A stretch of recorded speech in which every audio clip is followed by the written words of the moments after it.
It says that, for he spake, and it was done. Y'all see that? He spake, and it was done. So when you speak, what comes out of your mouth? Words. So when he spake words. And he commanded, and it was done. He said, and it stood fast. Now verse 10 says, the Lord bringeth the counsel of the heathens to naught. See that?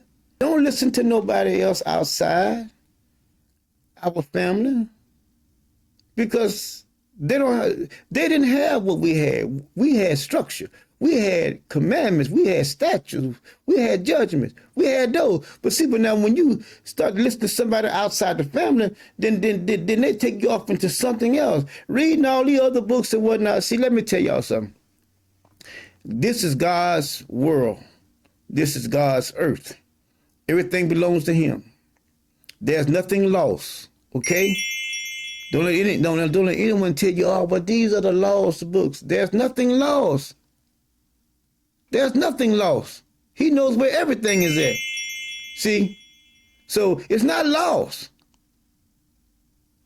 But let's keep on going. He says, he maketh the devices of the people of none effect. The technology that they have ain't worth nothing when it comes to him. They think that they are the smartest kids on the block, but in reality, they are the dumbest kids on the block when it comes to the Most High. Now let's keep on. He said, for the counsel of the law stand forever. It's what I said. It's what the Most High had said. That's what it's going to be in the beginning, and that's what it's going to be in the end. So what you going to do? You're going to live or you're going to die. Are you going to do what he says do? Are you going to do contrary to what he says do? The thoughts of his heart to all generations. Our generation. Listen. What God has said, that's what it's going to be. That's the thoughts of his heart. And he spoke it out. All generations should know that whatever the Most High said, that's what it's going to be. It's not going to be anything different. It's going to be what he says. Blessed is the nations whose God is the Lord. He has a plan for us. God, purpose, and plan for our life. That's his counsel. That's why he says to all generations. He has a purpose and a plan for our lives. And you and I have to do it according to the way that he has set it up. It can't be any other way. It's his way. And when you don't do it his way, the other ways bring death. And the people whom he has chosen for his own inheritance. That's us. See that? Purpose and plan for our lives. Do's and don'ts.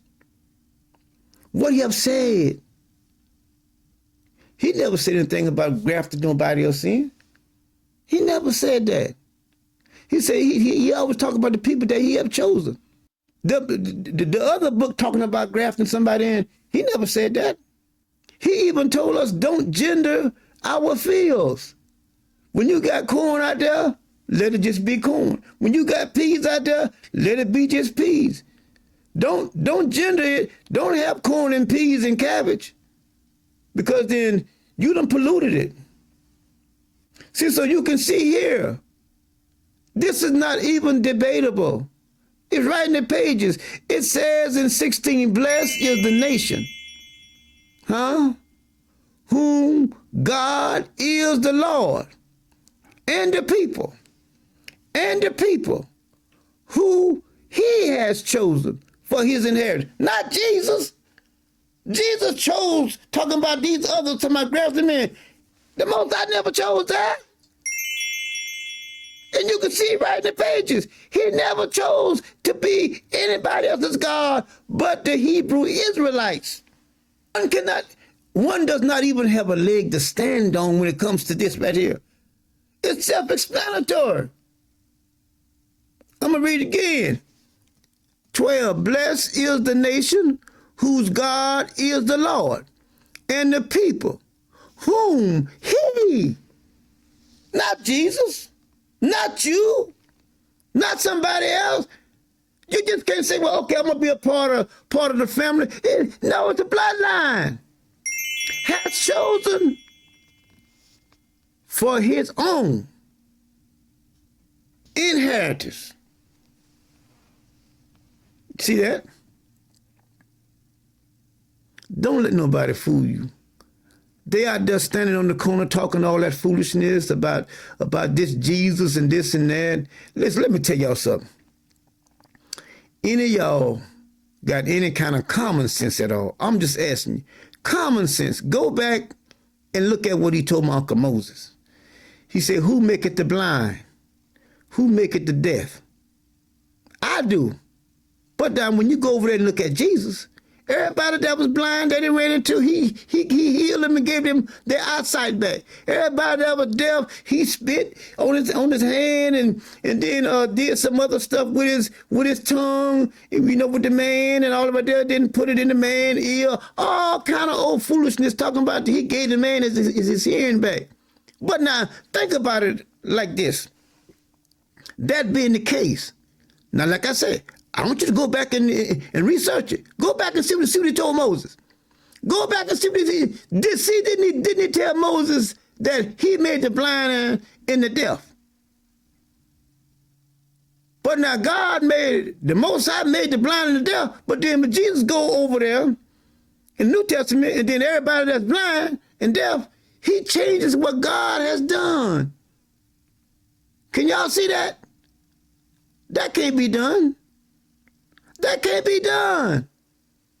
Because Isaiah 43 says over there, the Most High said, I will do my work, and who will let it? In other words, whenever I do something, who can go and change it? Go over and read it.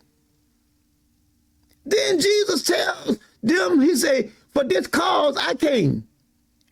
I forget what book it is, I think it might be Hebrews.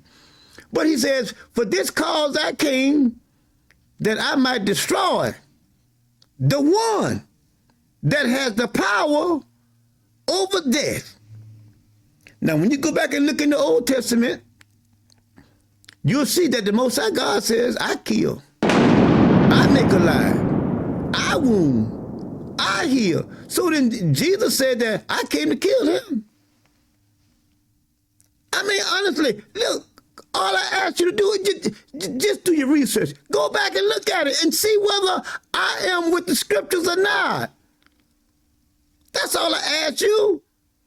When you go back and you read it and you see it with your own eyes, you will see that there is no rebuttal.